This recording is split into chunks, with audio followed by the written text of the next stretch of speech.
Hello friends, welcome back to my YouTube channel. ನಾನಿವತ್ತು ನಿಮಗೆ ಬದನೆಕಾಯಿ ಎಣ್ಗಾಯಿ ಮಾಡೋ ವಿಧಾನ ಹೇಗೆ ಅನ್ನೋದನ್ನು ಹೇಳ್ಕೊಡ್ತೀನಿ.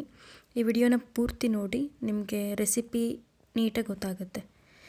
ಮೊದಲನೇದಾಗಿ ನಾವು ಬದನೆಕಾಯಿಯನ್ನು ತಗೊಂಡು ಇದನ್ನು ನೀಟಾಗಿ ಕಟ್ ಮಾಡ್ಕೊಳ್ಳೋಣ. ನಾನಿಲ್ಲಿ ಬದನೆಕಾಯಿಯನ್ನು ನೋಡ್ಕೋಬೋದು, ಮತ್ತೆ ಸೀಳ್ಕೊತಿದ್ದೀನಿ. ಅದಾದಮೇಲೆ ಮತ್ತೆ ಇನ್ನೊಂದು ಕಡೆ ಸೀಳ್ಕೊತಿದ್ದೀನಿ.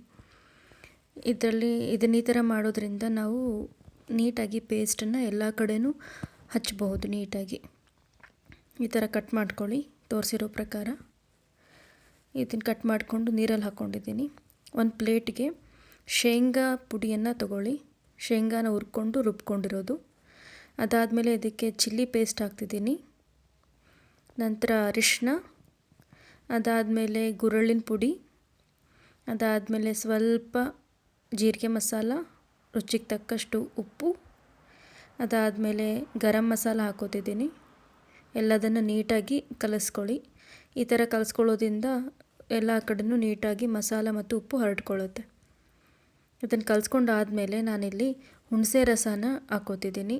ಇದು ನಿಮ್ಗೆ ಎಷ್ಟು ಬೇಕೋ ಅಷ್ಟು ನೋಡಿಕೊಂಡು ಹುಳಿಗೆ ತಕ್ಕಂತೆ ಹಾಕ್ಕೊಳ್ಳಿ. ನಂತರ ನೀಟಾಗಿ ಕಲಿಸ್ಕೊಳ್ಳಿ ರಸನೆಲ್ಲ. ಅದಾದಮೇಲೆ ಈ ಥರ ಪೇಸ್ಟ್ ರೆಡಿ ಆಗುತ್ತೆ. ಈ ಪೇಸ್ಟನ್ನು ನಾವು ಮೊದಲು ಬದನೆಕಾಯಿಯನ್ನು ಏನು ಸೀಳಿ ಇಟ್ಟಿದ್ವಿ ಅಲ್ವಾ, ನೀರಲ್ಲಿ ಹಾಕಿ ಅದಕ್ಕೆ ನೀಟಾಗಿ 4 ಕಡೆಯಿಂದನೂ ಸ್ಪ್ರೆಡ್ ಮಾಡ್ಕೊಳ್ಳಿ.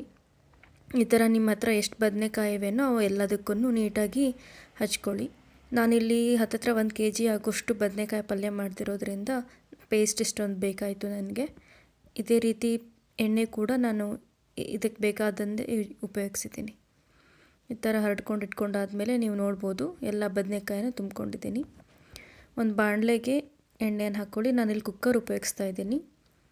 ಎಣ್ಣೆ ಕಾದಾದಮೇಲೆ ಸಾಸಿವೆ, ಅದಾದಮೇಲೆ ಮತ್ತು ಜೀರಿಗೆ ಎರಡನ್ನೂ ಹಾಕ್ಕೊಳ್ಳಿ. ಅದಾದಮೇಲೆ ಚೆನ್ನಾಗಿ ಹೆಚ್ಚಿರೋ ಈರುಳ್ಳಿ ಹಾಕ್ಕೊಳ್ಳಿ. ಈರುಳ್ಳಿ ನೀಟಾಗಿ ಬೆಂದಾದಮೇಲೆ ಎಲ್ಲ ನೀವು ಏನು ಬದನೆಕಾಯಿ ತುಂಬಿಟ್ಟಿರ್ತೀರಲ್ವ ಒಂದು ಕಡೆ, ಅದನ್ನೆಲ್ಲದನ್ನು ಕುಕ್ಕರ್ಗೆ ನೀಟಾಗಿ ಹಾಕ್ಕೋತಾ ಹೋಗಿ. ಅದು ಹಾಕಿದಾದಮೇಲೆ ನಾನಿಲ್ಲಿ ಕುಕ್ಕರಲ್ಲಿ ಉಳಿದಂಥ ಪೇಸ್ಟ್ ಏನಿರುತ್ತಲ್ವ, ನೀವು ಬದನೆಕಾಯಿಗೆ ಫಿಲ್ ಮಾಡಿ ಆದಮೇಲೆ ಪೇಸ್ಟ್ ಉಳ್ಕೊಂಡಿರುತ್ತೆ, ಅದನ್ನು ಕೂಡ ಆ್ಯಡ್ ಮಾಡ್ತಿದ್ದೀನಿ. ಅದಾದಮೇಲೆ ಸ್ವಲ್ಪ ನೀರನ್ನು ಹಾಕಿ ಕುಕ್ಕರ್ನ ಮುಚ್ಚಿ 1 ವಿಸಲ್ ಬರೋವರೆಗೂ ಇದನ್ನು ನೀಟಾಗಿ ಕೂಗಿಸ್ಕೊಳ್ಳಿ. ಕುಕ್ಕರ್ ಆರಿದ ಮೇಲೆ ಕುಕ್ಕರ್ ತೆಗೆದು ನೋಡ್ಬೋದು ನೀವು. ಇಲ್ಲಿ ಬದನೆಕಾಯಿ ತುಂಬ ಚೆನ್ನಾಗಿ ಬೆಂದಿದೆ, ಹಾಗೂ ಎಣ್ಣೆ ಕೂಡ ಬಿಟ್ಕೊಂಡಿದೆ. ಇದನ್ನು ನೀವು ಚಪಾತಿ ಜೊತೆಗೆ, ರೊಟ್ಟಿ ಜೊತೆಗೆ, ಅನ್ನದ ಜೊತೆಗೆ ಹಚ್ಕೊಂಡು ತಿನ್ಬೋದು. ತುಂಬ ಚೆನ್ನಾಗಿರುತ್ತೆ. ಇದೇ ಥರ ಮುಂದೆ ವಿಡಿಯೋಸ್ಗಳಿಗಾಗಿ ನನ್ನ ಅಕೌಂಟ್ನ ಫಾಲೋ ಮಾಡೋದನ್ನು ಮರಿಬೇಡಿ. Thank you all.